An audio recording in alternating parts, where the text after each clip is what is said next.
Hello, Dr. Uche, back here again. How are you? I hope you're settling in and making progress in this new year. I am a publisher, a biography writing coach, a book reviewer, and a real life physician, hence the title. But I come on my various platforms to share tips to help you on your journey towards writing your biography. I also do children's book read aloud sessions, and I highlight works of fiction from across the diaspora. Without wasting too much time, I hope you go ahead and hit subscribe if you're watching this on YouTube and the notification bell so you know when I upload new videos, okay?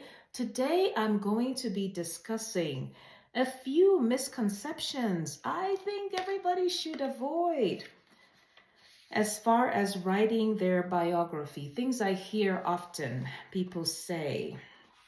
I'm going to go through them one by one. There are four of them. And I'm going to prove you wrong if you're thinking that way, okay? The first, I'm not famous. I don't have a fancy job. Who cares? Gosh, nothing could be further from the truth. Because even if we focus in your family, even if you're not writing it for the larger world, everyone in your family cares about your life history. They care about how you came to be. They care about the decisions you made. Your children want to know how you arrived at certain points in your life, why this is the case and not that.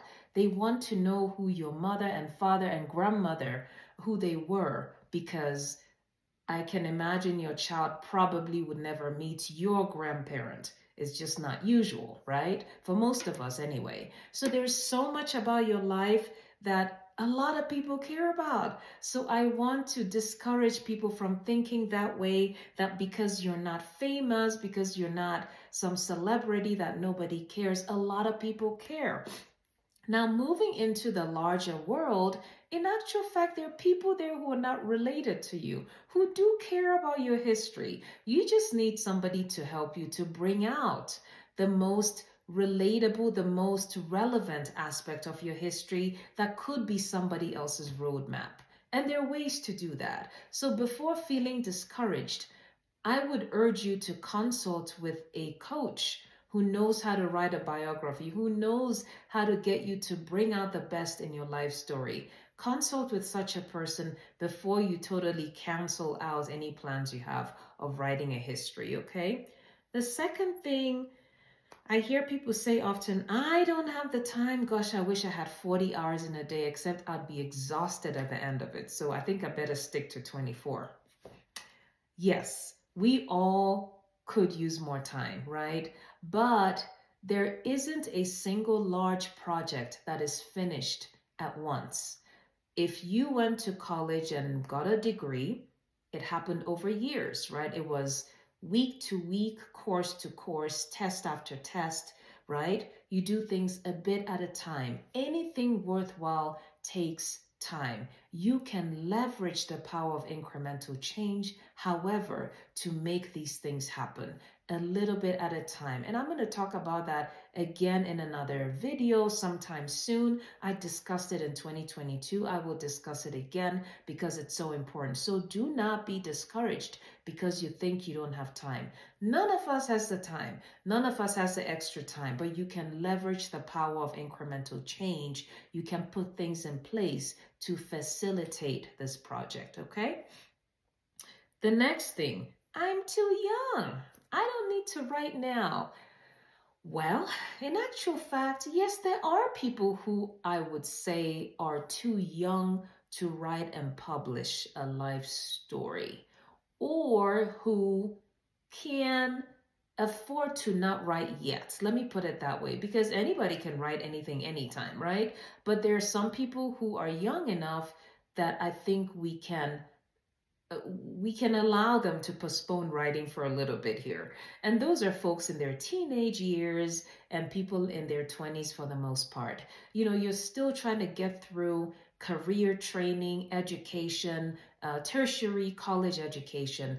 And I'm not sure that's the right time to really write anything that's very tangible, unless if you're zooming into a particular aspect. There's not a lot to write yet. So Outside of that, however, folks in their 30s and 40s are not too young to write their life history. And I've discussed this in a prior video, I think a week or two ago, that is actually the best time to write the initial life history. So don't be discouraged by that in your 30s and 40s. No, my friend, you are actually not too young to start writing. The next thing, I won't make any money with this. Why bother? Well, first of all, there's some things that are worth more than money. Having said that, if you're coming into this project wanting to earn, there are actually ways to earn. You just have to maybe consult with the right person and actually have it laid out for you as far as the plan. I'll tell you one thing about marketing, because you do the writing, you do the publishing, then you go to market. Two different things. You think about famous people like the former First Lady Michelle Obama, who just had her second book out, The Light We Carry. You saw her go on tour, you saw her show up at all sorts of TV shows discussing her book.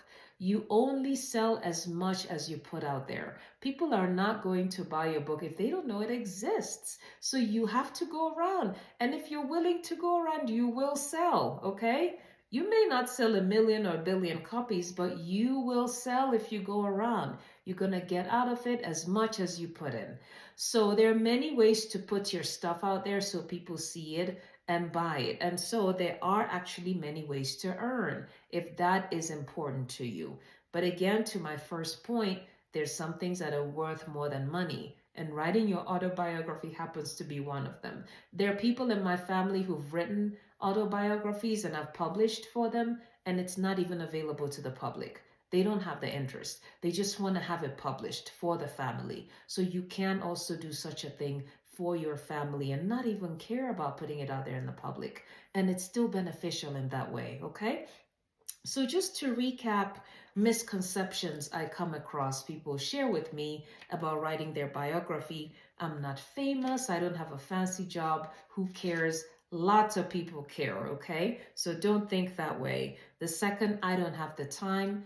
Agree. We all don't have the time to do a lot of extra things, right? We're busy enough living and working and taking care of children and aging parents sometimes, but you can put things in place. You can leverage the power of incremental change, put things in place to do it a bit at a time over a period of time. The third is I'm too young. I don't need to write now. And I've corrected that. Actually, in your 30s and 40s, you're not too young. That's the best time to start writing the initial life story. And actually, in your 20s, I shared a week or so prior, there are things you could be doing in your 20s to put yourself in good stead to write a family history over the next decade or two. The fourth is I won't make any money, why bother? And I started by saying some things are worth more than money. Number one. Number two, there actually is a way to make money if that's important to you. You just have to know that marketing is exactly that. You're only going to get out of it how much you put into it, right? So there are ways to market, put your book out there, go for events, make sure lots of people see your book, learn about your book many, many, many times over, actually. And also make sure you write the book in a way that it speaks to the average person out there. There's something in it they can relate with. And that is one way to make sure your book is more attractive to the general public, okay? That's what I have today. I will see you next time. Keep writing. Make sure you hit subscribe and the notification bell so you know when I upload new videos. And you take good care. See you next time. Bye-bye.